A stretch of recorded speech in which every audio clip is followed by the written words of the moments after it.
So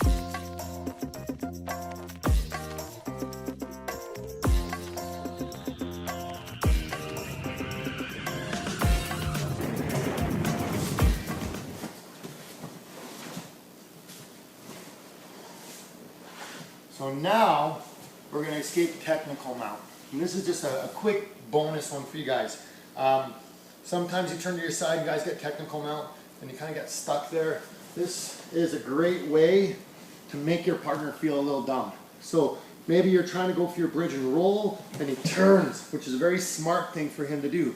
Or I'm trying to shrimp to escape mount, and he turns. So anytime I'm on my side, Sean wants to go to technical mount. One foot is by my hip, and the other knee is on the floor behind my back. So I'm kind of stuck here, and the danger is he's going to start going for chokes, like this. He'll grab my lapel, he'll start choking me, or he'll grab my arm, and he'll start turning me and take my back. So I have to be really careful here. So go back to mount. As I turn onto my side, my elbow, if you could sit up please, my elbow is in nice and tight. Really, really, really important. I don't want my elbow here where I can grab my arm. And my other hand is going to go here to protect the collar. So he's got his technical mount now.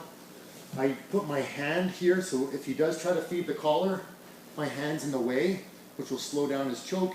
And my elbow's by his hip. So once I'm in this position, my foot will go to the floor.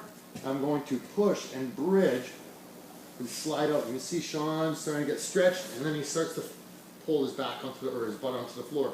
I put my shoulder down, and I turn into Sean here. Okay, now, I might just go to open guard, I might go into a pass that I might know, or I might just try to get away. That's kind of your choice. So again, I'll just turn a little bit here.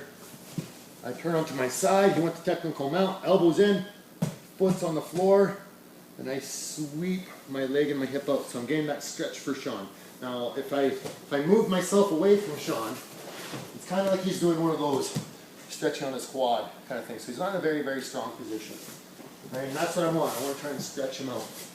So again, step, leg comes out, and I put my back on the floor and turn into Sean. Well, maybe I'll pass this way this time. What I have to watch out for during the pass is my arm. Is this. So if I start going out too far and I push my arm up, he might go for an arm bar. Yeah, go ahead. So if I leave my arm out, he might get an arm bar. But I just can't leave my elbow up here. Right? If my elbow's in close, we'll go ahead for an arm bar. I'm fine. The other thing is, as I come on top of him, I have to be careful. I don't pull my arm right out, and I leave my other one there, and he gets a triangle. So I can't be silly with my arms. Keep your elbows in. Right? One more time, slightly different angle.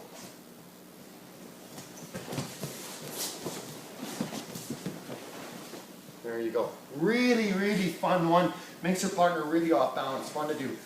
One last thing. If you're having a challenge doing it because your partner figured it out, he'll put more weight on this foot here. So when you go, it kind of gets jammed up.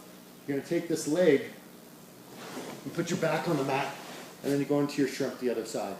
So if you find that maybe you got a bigger partner, or most likely they recognize that you're trying to stretch this leg out, they put more weight onto it there. It's like, oh, I'm stuck. Little pendulum. I get a kick, put my back on the mat, hand on the hip, and start going back to my shrimp mount escape from before. So it's nice because those ones just kind of link together now. So you have 3 mount escapes that work really well in unison. Okay? Go play with them, guys.